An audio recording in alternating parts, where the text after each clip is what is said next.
জয়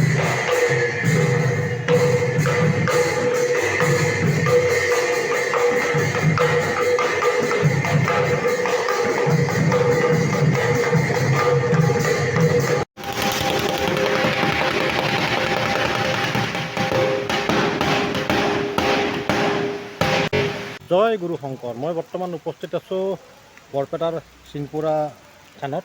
মোৰ লগত আছে চিনপুৰা থানৰ সম্পাদকৰ মুখৰ পৰা জানিম আজি যিহেতু মহাপুৰুষ শ্ৰীমন্ত শংকৰদেৱৰ তিৰোভাৱ তিথি, ইয়াত এক অনুষ্ঠান হৈ গ'ল। নমস্কাৰ। মই প্ৰথমতে মোৰ বন্ধু মতীন্দ্ৰক মই ধন্যবাদ জনাইছোঁ। আজি প্ৰগ্ৰেমটো আছিল, আমাৰ কাৰ্যসূচীখিনি আছিল গুৰুজনা শ্ৰীমন্ত শংকৰদেৱৰ স্থাপিত কৰা সোণপুৰা ভীতিথানত সেৱা কীৰ্তন হিচাপে গায়ন বায়নৰ আজি আবেলি গধূলিৰ পৰা প্ৰগ্ৰেমটো আমাৰ আৰম্ভ হৈছিলে। বিভিন্ন স্থানৰ গান বায়নসকলক মাতি আনি আমি সেৱা কীৰ্তন ভাগ আগবঢ়ালোঁ।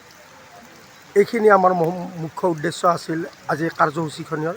ৰাতিপুৱাৰ ভাগত গুৰুজনাই স্থাপিত কৰা এই সোণপুৰা ভীতিথানত নাম প্ৰসংগ হৈছিল।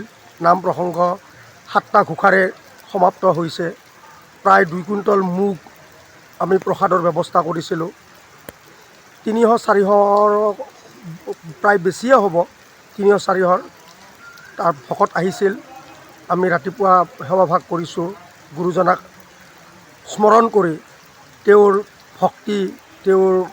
ভক্তি জনাই তেওঁৰ ধৰ্ম প্ৰসংগ চাৰিওফালে যে প্ৰচাৰ হয় তাৰ বাবে আমি এই সেৱাভাগ ৰাতিপুৱা আগবঢ়াইছিলোঁ।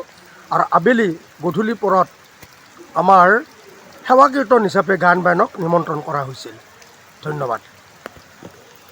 এয়া আছিল চিনপুৰা ভীতিৰ মহাপুৰুষ শ্ৰীমন্ত শংকৰদেৱৰ তিৰোভাৱ তিথিৰ কাৰ্যসূচী। গতিকে আপোনালোকে চিনপুৰা ভীতিত যদি অহা নাই তেতিয়ালৈকে আপোনালোকে আহক।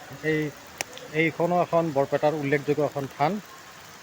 গতিকে ভিডিঅ'টো চাই আপোনালোকে নিশ্চয় ভাল পালে। যিহেতু থান, গতিকে আপোনালোকে যিমান পাৰে ভিডিঅ'টো শ্বেয়াৰ কৰক। জয় গুৰু শংকৰ।